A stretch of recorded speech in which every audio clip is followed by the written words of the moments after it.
Welcome to Korea, a beautiful peninsula in East Asia with rich culture, delicious food, and... Wait, why is there a giant line cutting through the middle of it? Oh, that's the DMZ, the Demilitarized Zone, which, fun fact, is actually one of the most militarized borders in the world. Someone really needs to work on their naming skills. But how do we get here? How did one unified Korea become two Koreas that are technically still at war?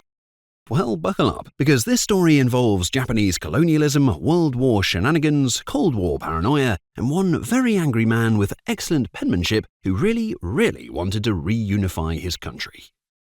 Historical facts: when drawing lines on maps goes terribly wrong. So to understand how Korea split, we first need to rewind a bit, like a few decades. So picture this. It's the early 1900s and Japan is feeling ambitious, really ambitious. Empire-building ambitious. Japan looks at Korea and thinks, you know what, that looks nice, I want that. Independence, see you later. For the next 35 years, Korea was under Japanese colonial rule, and let me tell you, the Koreans were not happy about it.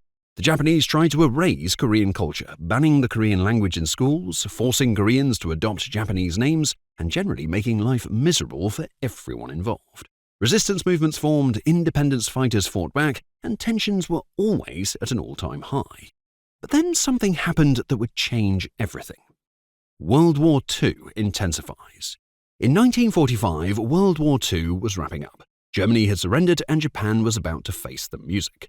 The United States dropped 2 atomic bombs. The Soviet Union invaded Japanese-held territories in Asia, and Japan finally said, okay, we surrender.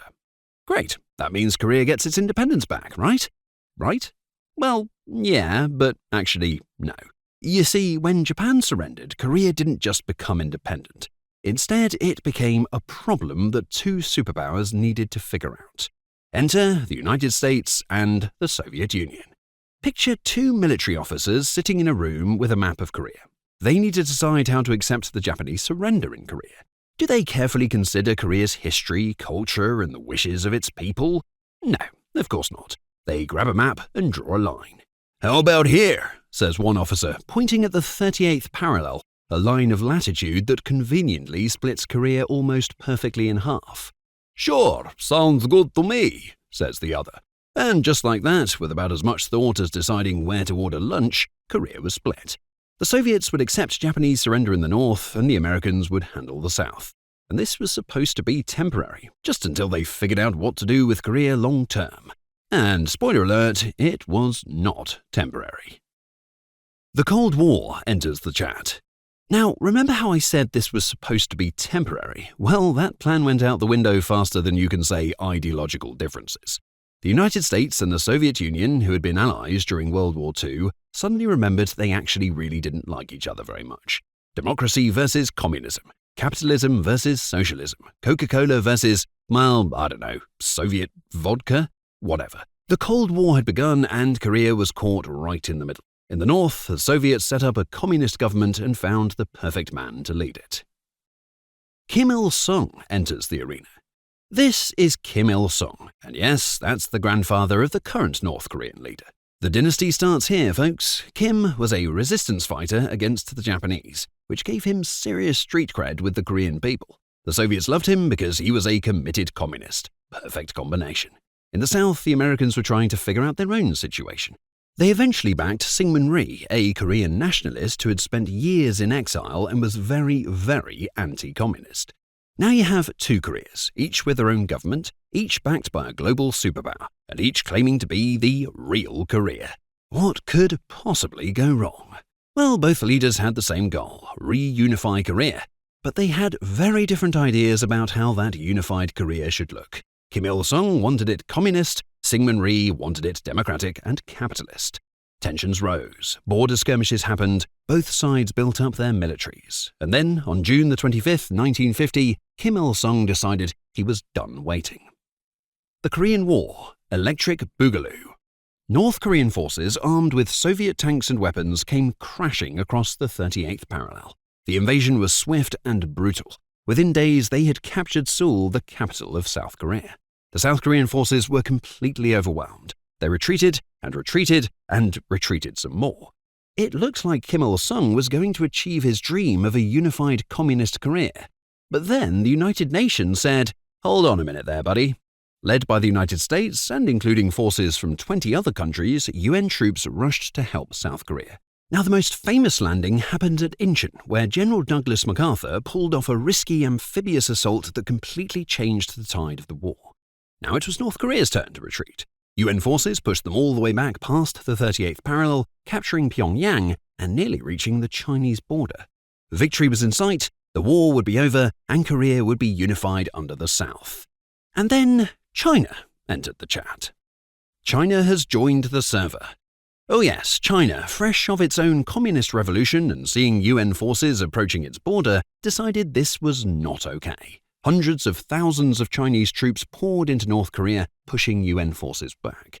The war turned into a brutal stalemate. Battles raged back and forth across the peninsula. Cities were destroyed, millions died, soldiers and civilians alike. The fighting was so intense that some battles saw the same hill captured and recaptured multiple times in a single day. Families were torn apart, the country was devastated. General MacArthur wanted to escalate, even suggesting using nuclear weapons on China. President Truman said absolutely not and fired him, because apparently someone needed to be the adult in the room and prevent World War III. Finally, after 3 years of fighting, everyone realized this wasn't going anywhere. Neither side could win decisively without triggering a much larger, much worse conflict. So in 1953, an armistice was signed at Panmunjom. Now, notice I said armistice, not peace treaty. And that's because technically the Korean War never ended. They just agreed to stop shooting at each other, well, mostly. The border was redrawn close to where it started, roughly along the 38th parallel, and a demilitarized zone was created as a buffer. And, well, that's where we are today. Aftermath, a tale of two very different Koreas. After the war, both Koreas went their separate ways, and boy, did they go in different directions. South Korea, with American support, slowly rebuilt. It wasn't easy, the country was devastated, and for decades it remained poor. But gradually, through a combination of hard work, industrial development, and eventually democracy, South Korea transformed into an economic powerhouse. Today it's known for Samsung, K-pop, Korean barbecue, and having some of the fastest internet speeds in the world. North Korea went, well, a different route. Kim Il-sung established what he called Juche, an ideology of self-reliance. Now, in practice, this meant North Korea became increasingly isolated from the world. The Kim family established a cult of personality that would make any ancient emperor jealous. Kim Il-sung became the eternal president. His son, Kim Jong-il, took over after him, and now his grandson, Kim Jong-un, runs the show. The country poured resources into its military, including nuclear weapons, while its people faced famines and extreme poverty. Information is tightly controlled, citizens can't freely leave, the regime maintains power through fear and propaganda. And meanwhile, the border between them became the most fortified in the world. Landmines, barbed wire, guard towers, and millions of troops on both sides all staring at each other across a strip of land that's, ironically, become a nature preserve, because humans can't go there without risking death. Families separated by the war have never been reunited. The border cuts through villages, farmland, and even railroad lines that used to connect the peninsula. The legacy. So why are there two Koreas instead of one? Was it because of deep cultural differences? No, not really. They shared thousands of years of common history. Was it because they couldn't get along? Well, not exactly. The division was imposed on them. The real answer is simpler and more frustrating. Korea split because two global superpowers drew a line on a map, decided to have a Cold War, and turned a peninsula into a battleground for their ideological differences. The Korean people never really got a say in it. They were Japanese subjects one day, divided the next, and then thrown into a devastating war that killed millions and left the country permanently split. And the worst part, it didn't have to be this way. If the US and Soviet Union had actually worked together to establish a unified independent Korea like they initially promised, this whole mess could have been avoided. But Cold War politics got in the way, as they so often did. Today, both Koreas claim to want reunification, but after 70-plus years of separation, very different political systems, and completely different ways of life, the question isn't just should they reunify, but how would that even work? South Koreans worry about the economic costs of absorbing one of the world's poorest countries. North Korea's regime would never willingly give up power.